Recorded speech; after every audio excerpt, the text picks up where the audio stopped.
Ever since humankind began imagining traveling to other planets or out there amidst the stars, the idea of colonizing other celestial bodies has intrigued our minds.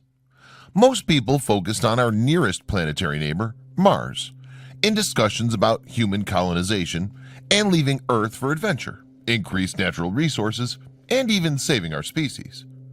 Mars intrigues us and seems the most accessible. With the current push farther into space from NASA and private companies alike, the idea of landing on and colonizing Mars is right next door to reality. The red planet is close, and we'll probably get to it in the next few decades, but it may not be the best option when it comes to creating colonies within our own solar system. For ideal conditions, including our biological need for liquid water, it makes more sense to look to the moons that orbit other planets. In fact, the space community has already found incredible options for various moons of the solar system with potential for colonization, or at least permanent bases that serve as stopping points for other missions to the stars. Let us explore the best chances that give humanity a chance at possible moon bases. Number 1. Europa. One of the largest of the planet Jupiter's moons has long been considered a viable option for life to exist elsewhere in our solar system. Although the idea of human colonization on this rocky sphere is quite intriguing, there's something even more amazing for astronomers to consider. Europa has a thick layering of ice covering its entire surface. Scientists also believe that a huge liquid ocean lies just beneath it. Despite being covered with water, scientists do know that Europa has a rocky center. This makes it even a better candidate for human habitation. Due to what we know of its makeup currently, there is some supposition that life already exists on Europa in the form of single-celled organisms, microbes, or even bacteria. If they exist, larger organisms may not be far behind. In order to support human colonies, however, there does have to be exposed land or some type of building that can exist in the midst of all that ice and water. Also, the water itself must have the proper chemical makeup of hydrogen and oxygen in order to support life as we know it. If there's evidence of the regular water cycle, this would give a good indication that colonization could work. Currently, NASA scientists are hoping to figure out whether the rock and water on the moon interact chemically and thermally in a similar way to what happens on Earth. They also need to know if the reactions between the different materials on Europa create oxygen and where it's stored, some type of atmosphere or deep under the surface of the ice. The more things are the same to what we know here on our planet, the more likely colonization could be. At the current rate of exploration and study, a large chunk of Europa's characteristics should be known by 2025. Not only does NASA have to develop ways of gathering more information, but they also need to track the data they collect over a long period of time to understand Jupiter's moons, properties, and processes. Besides the water cycle, they're also looking for signs of volcanic activities that may introduce certain minerals and other compounds into the water. Closer looks at Europa can help NASA and private astronomers conduct research to learn more about the potential for eventual human habitation. They have a vast array of different testing options currently in use or in development, and they intend to use all they can to gather data. Some of these testing methods include magnetic sounding to determine the thickness of the ice layer and the ocean, and radar technology to look below the frozen liquid outer layer and learn more about the core and its properties. Some of these detailed tests could even give them information about how much salt and mineral content is in the water. Number 2. Ganymede. Orbiting the largest planet in our solar system is the largest moon, called Ganymede. As well as being considerably larger than other planetary satellites, this moon is unique in that it has its own magnetic field. Of course, Earth is surrounded by a magnetic field which changes the flow of solar particles and produces the very beautiful aurora borealis. Ganymede has its own aurora, which would make living in a colony there quite beautiful, if not comfortable. The auroras over Ganymede tell astronomers something interesting about the makeup of the moon. Unlike the ones that flow and shift across our sky quite actively, Jupiter's moon's celestial light show stays put. Interestingly, this seems to indicate that liquid water in large quantities exists under the icy exterior of this large moon. Something else in the sky around Ganymede intrigues scientists even more: oxygen. Unlike the other moons of Jupiter and other planets in the solar system, this moon has its own atmosphere. Unfortunately, it's quite thinner than the one that surrounds Earth and allows us to live here without too much trouble. Even if the surface of the moon was an appropriate temperature instead of incredibly frigid, there would not be enough oxygen for us to breathe. Still, the idea of human colonization on Ganymede is more possible than in many other places in our solar system. Even a thin atmosphere with oxygen in it could spark life into being if other necessary elements and compounds were present in the ice or ocean underneath it. Unlike moons farther out away from the sun, researchers found the ice coating here to be relatively thin and probably able to be breached. What does this all mean for the possibility of human colonization? With water, oxygen, and a magnetic field, terraforming and building encapsulated bases would perhaps be easier here than anywhere else in space. Researchers from around the world have been studying Ganymede along with Europa and Callisto for many years. The European Space Agency got permission in 2012 to build a craft that will reach it in 2022. Whatever data comes back to us from that interesting journey will surely give a clear answer as to whether any of these three huge moons of Jupiter could possibly support human colonies or bases in the future. Number 3. Callisto. When it comes to potentially habitable moons, the biggest planet in the solar system also has the biggest number of possibilities. Jupiter's orbiting satellite Callisto is the second biggest behind Ganymede. It's about the same diameter as Mercury, which is the closest planet to the Sun. As mentioned above, it's long been studied alongside that moon and Europa to learn more about its core, surface, atmosphere, and whether it has any water on it or that it could support some form of life. Very similar to its larger neighbor, Callisto is also covered with ice and has liquid ocean beneath that chilly outer crust. This alone makes it very attractive, possibly for human colonization in the future. The ice layer on the surface of Callisto is not solid. Instead, the frozen liquid covers vast plains in between rocky craters and ridges. The fact that this moon has more available land visible might give it a certain edge over other moons on this list. After all, it would be much easier to build a base on solid ground than it would on a sheet of ice. Existing research and data collected from spacecraft that flew into the vicinity of this and the other large moons of Jupiter show that Callisto also has a thin atmosphere. However, instead of oxygen being the primary gas found there, it's mostly made up of carbon dioxide. Even more research of interest to astronomers indicate that this gas is coming from inside the moon. The logical explanation for this is that the lightweight gas would not stick around in the atmosphere unless it was constantly being replenished from below. There are some small amounts of information that seem to point to small amounts of oxygen there too. The presence of an atmosphere around Callisto makes it another reasonable possibility for future base building and colony setting. While people cannot freeze carbon dioxide, of course, and the moon would be much too cold to survive on anyway, having Earth-like gases present there can give the first colonists or research astronauts that ever reach this place something to work with. It's not just the presence of carbon dioxide, oxygen, and water that pushes this one of Jupiter's moons into the list of possible comedy sites. Instead of volatile internal combustion, spewing geysers, or evidence of geothermal or potentially volcanic activity, Callisto is relatively stable and still. Also, the radiation that streams from Jupiter would not affect greatly due to the distance between the two orbs. Both unique characteristics point to the possibility of surface construction rather than the need to build any type of colony outpost deep below the surface of the moon in order to stay safe. Number 4. Titan. One step in from Jupiter's giant moon Europa is another potentially habitable place in our solar system. This time the focus is on Titan, which is one of Saturn's many moons. In fact, it represents a very interesting opportunity for Earth people to get off our own planet and try somewhere else for a while. Titan's atmosphere is not conducive to human life as we know it, so gas tanks or other breathing apparatus would be necessary, for people working and living on that moon's colony. Also, spacesuits of some type would be needed for thermal protection. Titan hovers somewhere around -170 degrees Celsius or -290 degrees Fahrenheit. However, unlike other places in our celestial neighborhood, colonists would not require pressurized suits to keep their bodies from coming apart in the vacuum of space.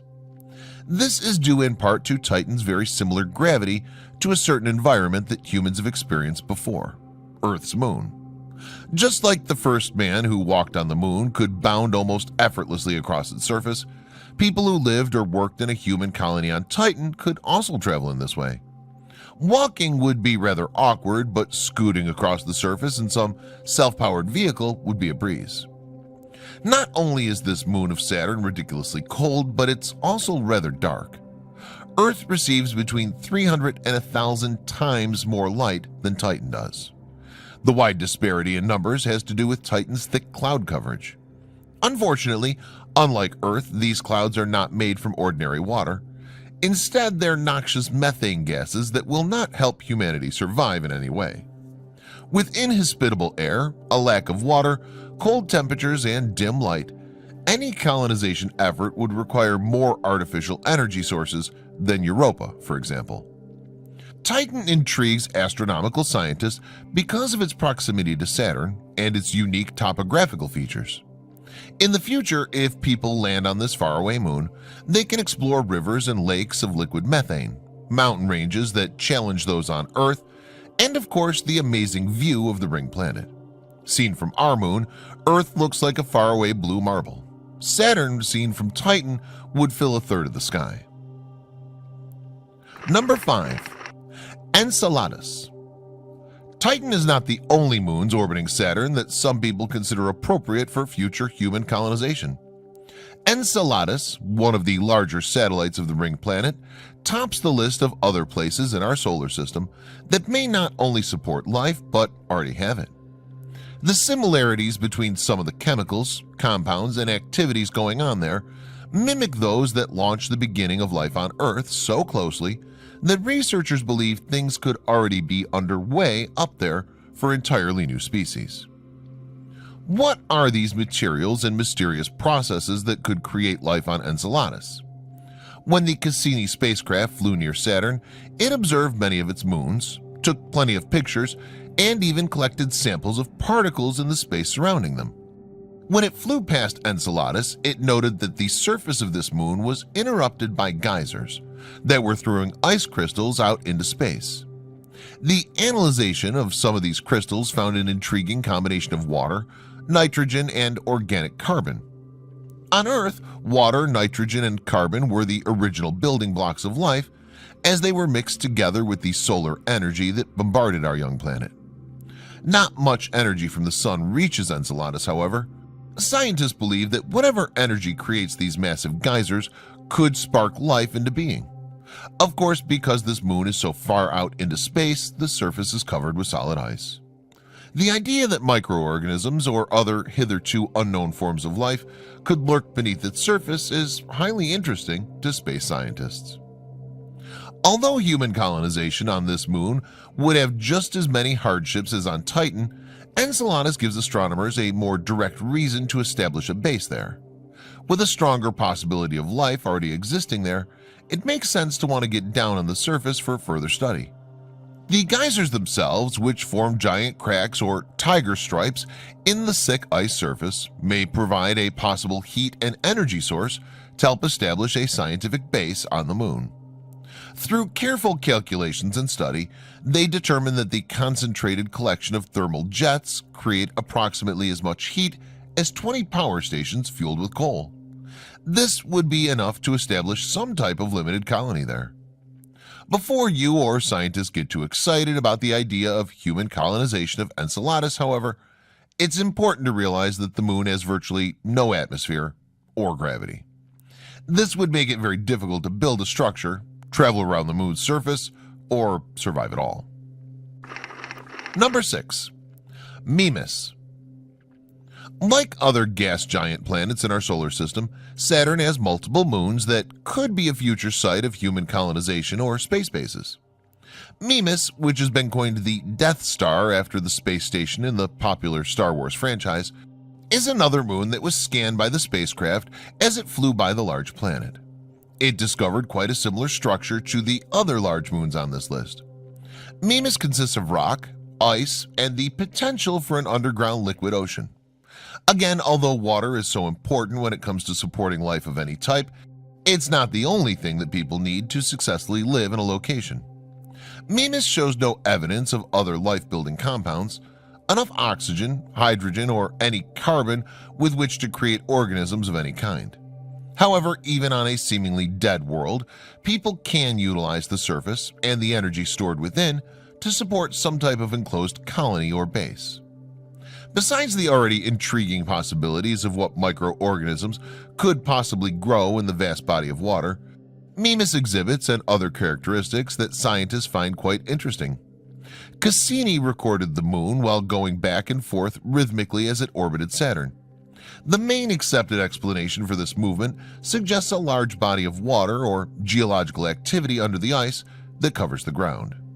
Due to its proximity and similarity to the other moons around our solar system's largest planets, most researchers believe the rocking motion comes from water and not volcanic activity.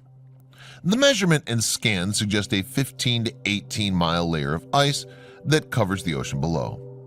While this seems to be a considerably thick layer to get through before we can utilize the water for base building, it's not insurmountable.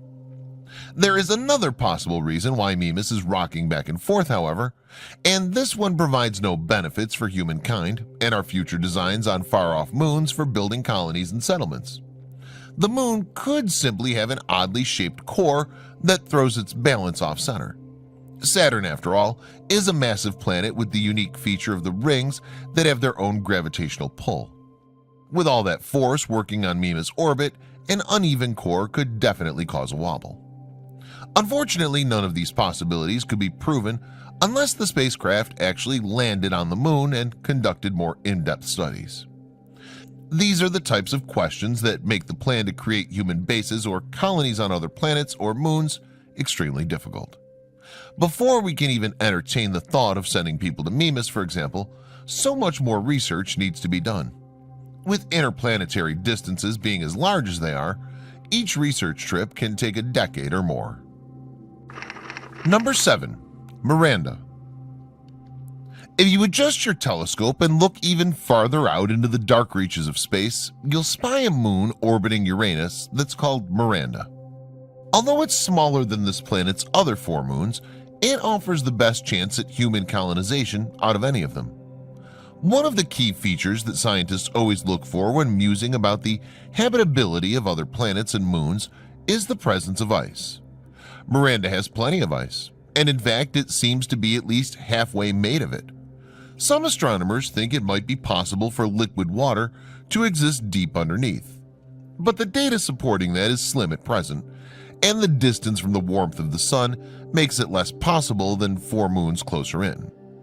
Despite the ice and the cold temperatures, Miranda lacks an atmosphere, so it has no protection from dangerous radioactive particles blasting into it at all times.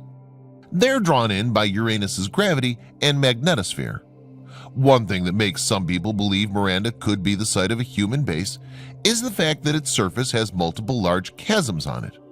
Scientific measurements have shown that they reach more than 10 times farther into the moon than the Grand Canyon plunges into the surface of the Earth. With such deep spaces available, it might be possible to construct a base out of the range of the radiation threat.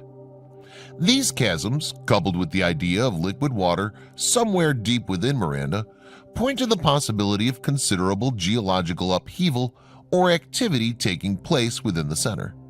Outside the range of the sun's heat, the only way any of the ice could melt into liquid would come from core heat or volcanism.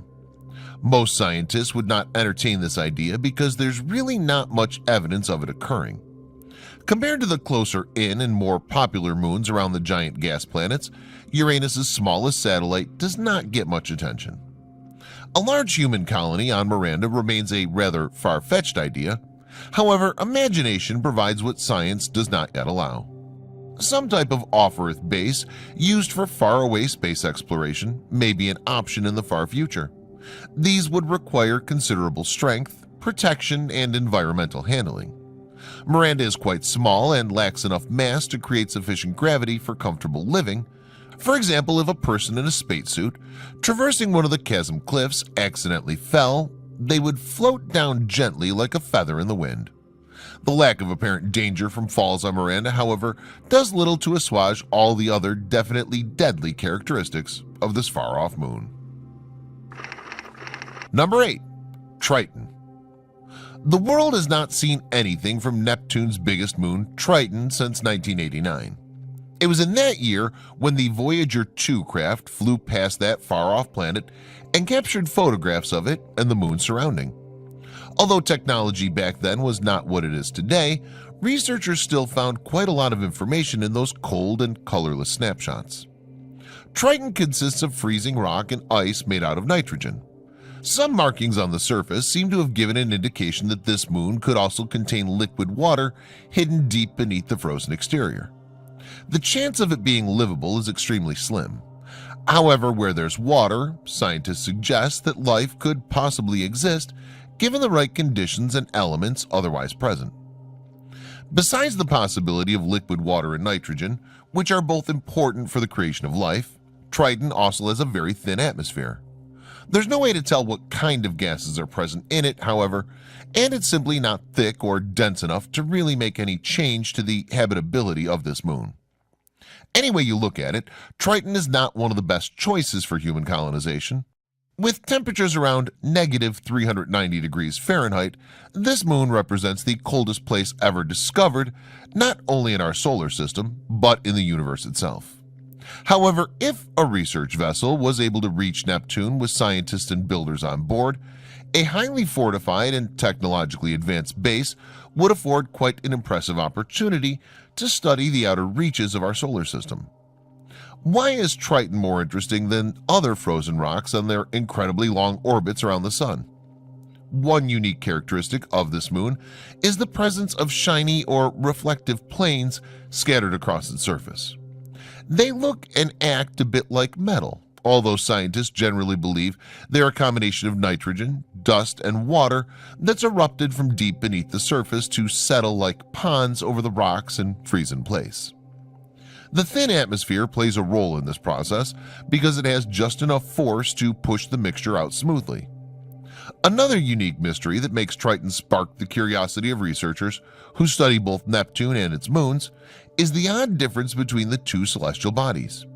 Usually the rocky outer planets have moons that were created of the same materials that were long ago swirling through space and condensing into the generally spherical objects that they are now. Triton, however, appears to be from somewhere else, made from different materials, and somehow pulled into Neptune's relatively small gravitational field orbiting backward around it. This moon also spins in the opposite direction of its planet. Although researchers cannot imagine why this would either help or hinder human colonization far in the future, it is certainly a curious truth that warrants more investigation. Number 9. Charon. Far, far out at the end of our solar system lies former planet Pluto and its 5 moons. While the status of Pluto has been argued back and forth over the years, its closest relative, Charon, has always been called a moon. Oddly enough, it does not orbit Pluto like any other moons in the solar system do.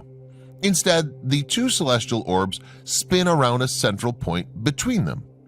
The reason for this is obvious from a mathematical standpoint. Charon is a little more than half the size of Pluto, which gives it a considerable amount of mass.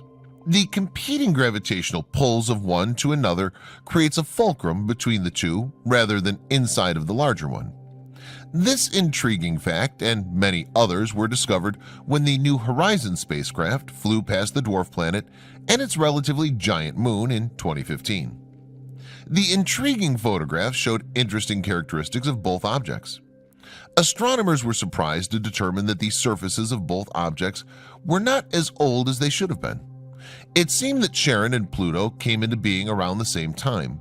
Besides the relatively smooth outer surface, Charon does have some cracks and craters. Scientists agree that it was not nearly enough to indicate how long they thought these two had orbited the Sun. Although the relatively young age of Pluto and Charon is interesting from a scientific standpoint, the only benefit that could have for future space exploration and colonization is to suggest the possibility that the world would not be hit by asteroids as often as previously thought. The photographs showed no signs of massive bombardments of space rock. New Horizons photographs did show possible evidence of lava tubes very similar to the ones that have been on our own moon. These may give future humans a convenient and safe place to talk a spaceport, base, or settlement.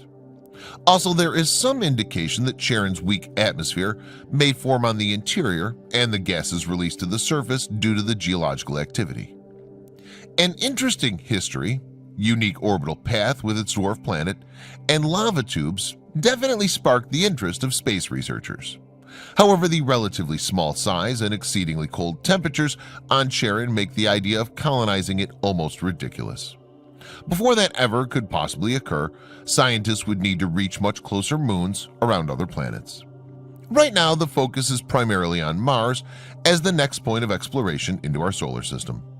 However, we cannot forget our closest celestial body that we see regularly, have studied extensively, and have even sent people to in the past. Number 10. The Moon. From all the way out in the frigid reaches of space, attention turns back to our nearest neighbor. In a list of the top 10 moons that may be suitable for human colonization, or at least a space base sometime in the future, how could we possibly forget our own natural satellite? Our moon represents the obvious choice for the first step into off-Earth civilizations. After all, people have already been there and walked on its surface with technology from over 40 years ago. Although current space projects focus more on getting to Mars than back to the moon, heading there to dust off the American flag and read the plaque left there by the first to walk on its rocky surface is not outside the bounds of current technological possibilities. Our moon, which is called Luna, will undoubtedly be the first spot humans colonize or build a base beyond the surface of Earth. It just makes sense to start close to home before spreading out to other planets and moons across the solar system. Whether human colonization ever occurs there on a larger scale, or if we simply build bases from which to launch other space missions, is up for debate. Possibilities are quite intriguing. Instead of vague ideas, dreams, and intriguing possibilities, however, scientists have actually made considerable research into the idea. NASA astrobiologist Chris McKay has long been a supporter of going back to the moon and exploring the possibility of constructing something on its surface. He shares the opinion of many people interested in the space community that we have not been back to the moon yet simply because it costs too much and does not have any great benefits to offer. In 2016, rumors trickled across the scientific world and into popular media that stated many astronomers and aerospace engineers believe it would be possible to build a base on the moon before 2025. Scientists like McKay and others who support the idea seek to come up with a more affordable plan to get people back up there for more in-depth study and possible planning for a permanent structure. Technology advances all the time, and much of what we now know and have can be used for such a mission. As NASA, foreign government space agencies, and private corporations work hard developing technology that will soon put people on Mars, their thoughts still turn to the long-term dream of human colonization somewhere beyond Earth. That dream is tempered with the obvious truth, however, that any functional colony is a long time in the future. The first step is creating a moon base on our nearest space neighbor. These projects alone will take many, many years to complete, including the greatest minds of this and future generations. Massive amounts of resources and money, and an awful lot of energy too. The space program is modestly funded compared to the past, and while private companies are taking the reins for a lot of the new developments, so much more needs to be done if people ever have a dream to colonize far-off moons or planets. Building some type of base on our moon will represent a giant leap forward in humankind's quest for spreading civilization and our influence across the world and to others. Will this happen in our lifetime? While research and development teams explore the possibilities, They look not to the far-off orbiting rocks of Ganymede, Triton, and Charon. Instead, they look up, as we all do, to the reflective glow of the moon. Once humankind has conquered that next great feat, the time will come to expand Earthling influence throughout the solar system, create more moon bases orbiting around other planets, and eventually spread human colonization to all acceptable worlds. What used to be firmly in the realm of science fiction is becoming closer to reality every day.